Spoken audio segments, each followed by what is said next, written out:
Algumas das maiores empresas do mundo reportaram earnings esta semana, e com isso trouxe uma grande oportunidade. A Meta caiu mais de 7% esta semana, e 15% na totalidade do ano. E neste vídeo, eu vou-te mostrar porque é que eu acredito que a Meta é uma grande oportunidade neste mercado. Entre isso, vou-te mostrar também qual é a minha opinião sobre o mercado no geral e algumas das outras empresas que reportaram earnings esta semana. Então, sem mais delongas, anda para o vídeo. Como podem ver, esta primeira semana, de 27 a 2 de agosto, na verdade não é bem primeira semana porque aconteceu aqui os earnings da Google, da Tesla, que pronto, a Google foi muito bons e foram muito parecidos com a Microsoft e Meta, pronto, por isso vou explicar mais à frente, serve um bocado para os da Google. A Tesla foi um bocado abaixo do esperado, mas a Tesla não é medida pelo que fazem, mas sim pelo que podem fazer. Esta semana já é diferente. Esta última semana que passou, temos S&P Global, temos Visa, temos Clá, temos Starbucks, Amphenol, Mastercard, etc. A aplicação que eu estou a usar chama-se Cloudtree.com, que é de um youtuber americano, chama-se Joseph Carlson. Eu deixo o link na descrição para caso queiram visitar ou qualquer coisa do género. Vamos começar primeiro pela terça-feira, porque segunda-feira não aconteceu nada. A Visa. A Visa, como podem ver, bateu as expectativas e se formos mais a fundo. Aliás, vamos começar pela Visa e pela Mastercard, porque são negócios muito similares. São ambos de pagamentos e transações. Aliás, são as únicas duas do mercado, por isso é que elas têm um monopólio. E é por isso que eu digo que estas duas empresas são talvez empresas quase perfeitas. Porquê? São empresas gigantes, ou seja, reportam mais ou menos o esperado sempre acima das expectativas, que é muito bom, mas é sempre no crescimento entre os 10% e 15%, o que é muito bom, mas no entanto, como é sempre igual, não há aquela emoção, não há aquela tipo, por exemplo, Micron que cresceu 250% de um trimestre para o outro. Isso não existe nesses negócios. Apesar de que eles têm agora os added services, que digamos que dão aquela aceleração ao negócio, que os negócios de pagamentos já não têm. Então são muito interessantes para ter no portfólio. Começo aqui pela Mastercard. Então, vemos aqui Net Revenue a crescer 14% e Net Income a crescer 20%. Assim como a Visa também tem o crescimento de Net Revenue a 14%, no entanto o Net Income está a crescer a 8%. Ou seja, ainda há uma pequena diferença nesta parte de como é profitable as duas empresas. Porquê? Porque a Mastercard já tem um segmento de added services mais robusto do que o da Visa. Então são negócios mais profitable e assim, por isso é que eu considero se calhar a Mastercard uma empresa mais diversificada que a Visa. Apesar de também, pronto. Uma ou outra é quase indiferente. São duas muito boas empresas. Mas continuando aqui, podemos ver as transações crescem sempre em torno de 10%, nunca foge disso. Depois temos, aliás, podemos ver aqui na Visa também, 10%. Nada muito diferente. Aqui, lá está, 14% nos Service Revenues, que é acima das transações. Na Mastercard também vamos verificar isso. Aqui, cresceu 21% ou 18% se formos currency neutral. E é isto. Basicamente, a Mastercard e a Visa, o que nós temos de ver é isto. É as transações, temos que ver os serviços da business e temos que ter cuidado qual é o grande problema. O grande problema, o motivo de ser mais bearish nestas empresas é o possível nascimento de moedas digitais que não passem pelo sistema nem da Visa nem da Mastercard. Eu vejo mais a Mastercard mais pronta, porque já anda a fazer várias parcerias com empresas já de stablecoins para poderem passar pelo sistema de Mastercard, mas também é uma coisa muito recente e não se sabe muito bem para onde se vai. No entanto, eu acredito que, independentemente da situação, a Visa e a Mastercard vão se adaptar bem a esse possível problema. Quanto ao preço das duas, acho que as duas estão bem avaliadas, tanto a Mastercard como a Visa têm um preço justo, mais ou menos a rondar o 30 de PE, Price to Earnings. Até o próprio mercado reagiu com uma subida de 2 ou 1% com estes earnings. Foram bons earnings, o esperado, mas não são grandes oportunidades porque estão bem avaliados. Passando agora para quarta-feira, aí começou. Começou principalmente com Microsoft e Meta, mas para mim, como eu sou fã aqui de uma empresa não muito conhecida que se chama Amphenol, a empresa Amphenol é uma empresa que já tem até um vídeo no canal sobre ela, que o que é que ela faz? Ela basicamente participa nas grandes tecnologias, todas as grandes tecnologias do momento, ela participa nelas, mas ela não concorre com quem as faz. Basicamente toda a gente precisa delas porque ela é que as conecta Ou seja, vamos pôr o exemplo de inteligência artificial. A forma como a inteligência artificial responde tão rápido e como ela consegue ter o acesso à informação de forma tão rápida não seria possível sem a Amphenol. Porquê? Porque ela é que produz os cabos que permitem que os data centers se comuniquem tão rápido como se comunicam. Por exemplo, também os carros sem condutor que precisam de sensores de mais alto nível são produzidos pela Amphenol. Toda a parte elétrica de um carro, de um computador, de qualquer coisa que precisa de ser ao máximo, não pode falhar. Ora, por exemplo, a indústria militar é talvez das indústrias que mais necessita da Amphenol, porque eles são conhecidos por terem produtos com a mínima falha, são muito confiáveis nos seus produtos. E também tem um longo historial já tem mais de 100 anos a produzir produtos para aviões de guerra, até mesmo as bombas atómicas, etc. Tiveram peças da Amphenol. E nestes earnings não foi diferente. Como podemos ver aqui, eles bateram em 14% os earnings per share e 6% do revenue. Estes earnings per share foram um bocado ajudados por um pagamento único neste trimestre. No entanto, eles também tiveram uma queda brusca nos earnings porque fizeram a maior aquisição da sua história. Mas isto podes ver no último vídeo que eu publiquei. E como podemos ver, tudo está a crescer. 90% no segmento da IT Datacom, que é aquele que eu falei dos data centers. A margem operacional chega a 30%, que para uma empresa que é de produtos e não de serviços é muito bom. E aliás, esta empresa, para uma pessoa como eu que tem dificuldade em investir em empresas de produtos, porque a maior parte do meu portfólio é empresas de serviços, acho que é interessante até mesmo para diversificar nessa parte, caso tenhas o mesmo problema que eu. Mas antes de continuar, eu gostava de pedir uma coisa. Não, na verdade são duas coisas, que é like e o subscrever. Porquê? Porque a única forma de tu me dizeres que estás a receber alguma coisa de valor, que é o que me interessa neste canal, é ou dar like, ou subscrever, ou comentar. Até podes comentar, na verdade são três coisas. Mas subscrever e dar like é mais fácil. E no subscrever ainda vais receber notificações dos próximos vídeos, que vai ser sempre ou análises ou opiniões sobre o mercado de ações. Mas agora vamos ao que interessa. Meta e Microsoft. E aqui está a verdadeira oportunidade do mercado, que reside na Meta. Mas vamos começar primeiro pela Microsoft. Chegando aqui à Microsoft, podemos ver logo que os earnings foram bons. Cresceram 25% só nesta última semana. Foi talvez a melhor semana da história da Microsoft. Porquê? Exatamente por causa disto. Earnings a bater 13% das expectativas e o revenue 3%. Atenção, mais uma vez, que este earnings está um bocado desajustado. Porquê? Porque eles receberam um investimento único, o pagamento de um investimento único por parte da Anthropic. No entanto, não deixa de ser uns grandes earnings. Mas para além de grandes earnings, a Microsoft começou a dissipar uma tese que já tinha nascido no ano passado. Qual é? O retorno no investimento do CAPEX que as Big Tech estavam a fazer. Então a Microsoft Cloud aumentou 27% e está em clara aceleração. Isto para aquelas pessoas que diziam que o CAPEX e que o retorno no investimento na inteligência artificial não ia ter retorno. Estes earnings, assim como os da Amazon e assim como os da Google, mostraram que provavelmente vai ser mentira. Não se pode garantir nada, mas provavelmente vai ser mentira. Temos Microsoft 365 Consumer Cloud a crescer 24%. Temos, aqui já não é relacionado com isso, o LinkedIn a crescer 12%. O Azure a crescer 43%.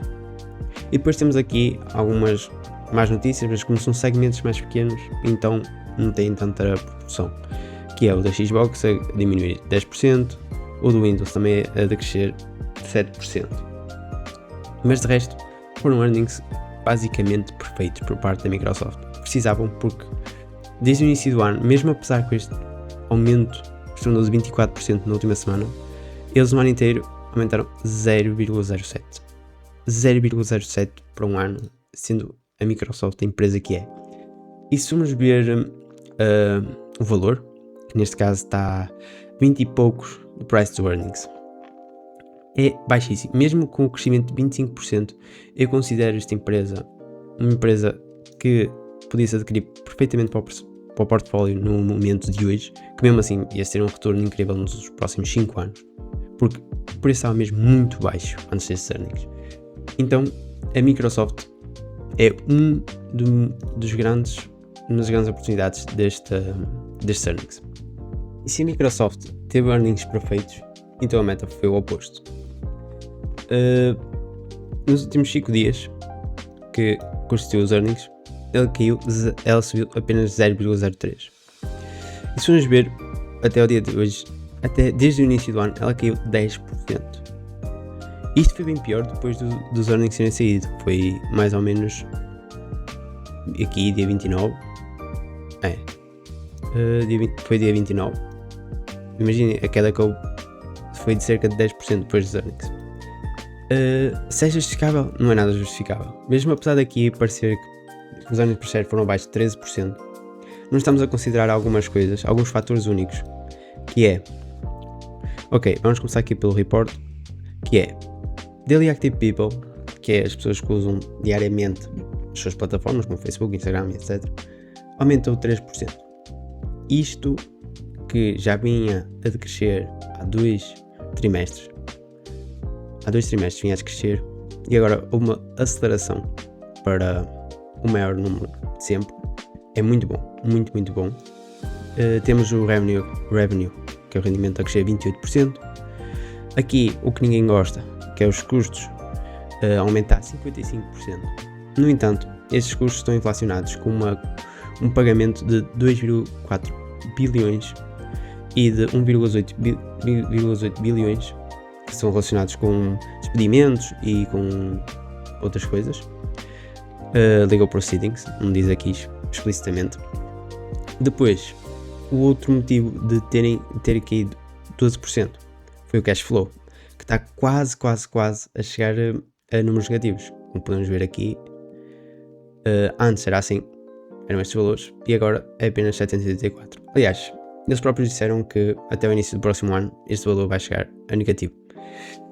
Ninguém gosta, mas já se consegue ver que este investimento em AI está a tornar a empresa muito mais eficiente. Porquê?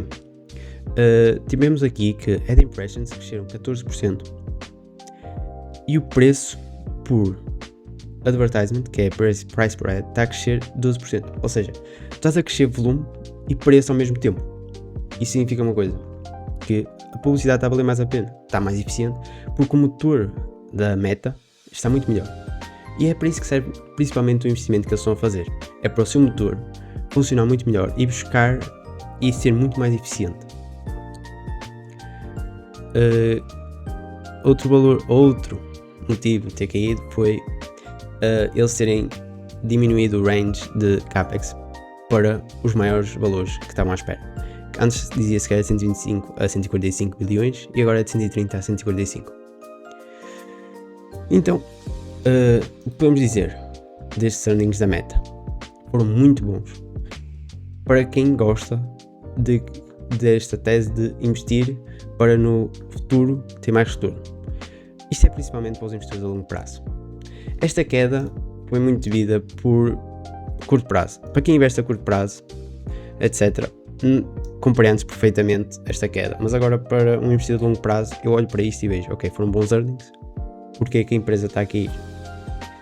Então, é por isso que eu digo que a Meta, destas empresas todas que reportaram nestas últimas 2 semanas, é a maior oportunidade. Até porque, em termos de valores, a empresa está a crescer 30% ao ano e o PI está tipo a 25, mais ou menos, na data que eu estou a gravar, está a 25. Então, se eu fosse escolher alguma empresa, ainda tem para a semana algumas como a Uber, etc, é assim, mas se eu fosse escolher alguma empresa agora para investir, era a Meta. E agora vamos passar para quinta-feira. Na quinta-feira, antes do mercado abrir, aconteceram os earnings da Mastercard, mas esses nós já os vimos. Mas, no fim, aconteceram 2 grandes earnings, foram a Apple e a Amazon. E que, no mesmo sentido da Microsoft e da Meta, foram bastante diferentes. Mas teve algumas nuances diferentes, porque eu acredito que tanto a Microsoft como a Meta, como falamos, tiveram grandes earnings. Mas neste caso é diferente. A Amazon, efetivamente, também teve grandes earnings, mas os da Apple deixaram um bocado aquém. Agora, vamos ver porquê. Porquê? Porque ressuscitou uma tese que tinha começado também mais ou menos pela mesma altura do CAPEX, que é terem ficado para trás na corrida. Bem, como podem ver, estes últimos 5 dias não foram nada fáceis para a Apple. Desde o seu dia dos earnings, que foi dia 30, eles caíram cerca de 7%, 8% mais ou menos, e nunca mais recuperaram, não é? Porquê? Isto deve-se apenas por causa dos earnings? Não exclusivamente. Aliás, os earnings até nem foram assim tão maus porque bateram as expectativas. No entanto, houve uma notícia que saiu mais ou menos pela mesma altura que afetou bastante a opinião. O que acontece? O iPhone vai ficar mais caro e não é por causa da Apple. É a Apple, com a sua estratégia de dependências, ou seja, eles não querem aumentar o investimento em infraestrutura nem nada porque eles não querem construir nada. Não querem estar dependentes de hardware nenhum. O que é que isso acontece? É que eles têm que comprar todas as outras empresas, seja Samsung, SK Hynix, por exemplo, neste caso é as memórias. Porquê? O preço das memórias está a subir por causa dos data centers, por causa da procura extensa de memórias de alta velocidade, e o iPhone vai ter de ficar mais caro, assim como o resto dos produtos, e ainda há bem pouco tempo esta estratégia era vista como a estratégia ideal. Pouco investimento, grandes retornos. O problema é mesmo este, dependências. A Apple, com a sua estratégia, até vemos mesmo a estratégia não funcionar bem com, por exemplo, a Siri, que por causa de quererem fazer uma Siri com privacidade máxima a correr localmente no teu telemóvel, ela perde muita eficiência e qualidades que, ao contrário de modelos como os da Samsung, ganham por muita margem. Então, estes earnings, assim como esta notícia, mostraram um bocado esse lado mau da Apple e reaviveram a tese de que a Apple ficou para trás. Se formos ver os earnings da Apple, até podemos ver que foram bons earnings dentro da expectativa. Cresceu 16% ano após ano. E se formos ver até aqui mais detalhadamente, os produtos cresceram, os serviços também. Se formos ainda mais detalhados a cada um dos produtos, o iPhone, a máquina está sempre a crescer, Mac também, o iPad não cresceu, mas não é nada, não creio que seja nada de longo prazo, nem nada disso, é apenas pronto, aconteceu, também não é nada significativo. O wearables também, os serviços também, e os net sales, obviamente, que aumentaram. Com isto eu quero dizer que a tese da Apple de não construir nada, de não fazer nenhum investimento em infraestrutura, em hardware, é má? Não é má, é diferente apenas. E se calhar neste momento é vista como a pior tese de sempre, mas também não é a pior tese de sempre. É uma boa tese, funciona, até porque a empresa está a crescer efetivamente. Agora, o problema pode ser, será que eles vão ter alguma influência no futuro, com a inteligência artificial e tudo? Não sabemos, porque eles são dependentes, não é? De Samsung, da SK Hynix, etc., para todo o seu hardware. Por exemplo, podemos ter o problema com o iPhone. O iPhone, lá está, como eu falei há um bocado, a Siri está muito atrás dos modelos da Samsung. E se começar a comprovar, começar a aparecer na balance sheet mostras do que essa diferença está a começar a surtir efeito na empresa, isso aí sim, podemos começar a admitir que a estratégia é uma má estratégia e que pode correr muito mal a longo prazo, porque se o iPhone começa a perder tração e consequentemente o Mac e assim, e mesmo a própria marca em si, perder aquela imagem de que é a marca do futuro, é a marca que está sempre à frente, aí sim é um grande problema para a Apple, mas eu creio que neste momento não se pode tirar esse tipo de decisões. É uma boa empresa. Se formos olhar agora para os earnings da Amazon, vemos que a opinião é completamente diferente. Nos últimos 5 dias cresceu 20% e no dia dos earnings cresceu quase 10%. E se repararmos bem, uma coisa interessante é que se formos ver ao ano inteiro, eles cresceram apenas 20%, que foi exatamente o valor destes earnings. Desde o início do ano eles estavam mais ou menos no mesmo valor, o que mostra o quão pessimista estava o mercado antes desta última semana. E vamos ver agora porque que estes earnings foram assim tão bons. Passando aqui para os earnings, vemos aqui logo, paramos logo com os net sales a crescer em qualquer região do globo. Operating income também a crescer 44%. E se vamos ver agora Amazon Web Service, que é assim o segmento mais importante neste momento, vemos que as net sales estão a crescer 37% e o operating income está a crescer 64%. E outra coisa muito interessante é que das três grandes Dos 3 grandes data centers, que é o Amazon Web Service, o Google Cloud e o Microsoft Azure, o maior é o Amazon Web Service. E também é o que tem maior backlog, ou seja, é receita ainda por declarar, que ainda não foi recebida, não é? Então significa que, mesmo nos próximos tempos, a garantia de que este segmento vai aumentar é quase certa. E se formos olhar mais a fundo, vemos que a Amazon é talvez a empresa mais diversificada do mundo e com os segmentos mais interessantes. Não é só uma empresa que vende produtos de retalho. Vamos ver aqui, temos aqui, por exemplo, Trainium, que é um chip para treinamento artificial. Temos aqui o Graviton, que é um GPU. Temos aqui Amazon Bedrock, temos o AWS, que já falámos. Temos também o Prime Video, que lançou uma das suas melhores séries este ano. Temos Amazon Pharmacy, que é uma coisa muito recente, mas que, como podemos ver, já duplicou no início deste ano e está a poupar 400% aos seus clientes. Temos uns Ads Agent, que também estão a ficar cada vez mais eficientes, assim como os da Meta. Temos a Alexa, temos aqui, como eu referi, a Prime Video. Temos também o Amazon Leo, que faz concorrência com o Starlink da SpaceX. Aliás, até promete oferecer melhor qualidade do que o Starlink. Então o que é que podemos retirar destes earnings da Amazon? Foram muito bons. Quase todos os segmentos estão em crescimento. E eu acho que nem sequer falei de todos eles. Não falei de todos eles de certeza, mas se calhar falei só de metade. Mencionei aqui, tem mesmo muita coisa que nós não fazemos a mínima ideia, porque quando falamos da Amazon pensamos que é uma empresa, lá está, de venda de produtos, mas é muito mais. Nem sequer falamos aqui, por exemplo, do Zoox, que é um veículo sem condutor, assim como os robotáxis e os Waymo, que prometem vir para ficar. Podemos também ver aqui o guidance para 2026, que vai ficar no crescimento de 9 a 12% comparado ao do ano passado. Lá está, é uma empresa que, um bocado também como a Visa e a Mastercard, mas no sentido que eles escondem o que fazem. Não é como, por exemplo, a Tesla também está dentro do tecnologia robótica, como a Amazon, mas quando se ouve falar de robótica pensa-se logo na Tesla. No entanto, quem pode beneficiar verdadeiramente da robótica, ou muito mais da robótica, é a Amazon. E eles já estão no desenvolvimento há mais tempo do que a Tesla para construir robôs que possam estar nos seus armazéns, possam trabalhar nos armazéns, fazer o trabalho duro lá. Então hoje conseguem ver que a Amazon é uma empresa do futuro. Então o que é que podemos esperar desta segunda semana de earnings? Foi tipo uma montanha russa.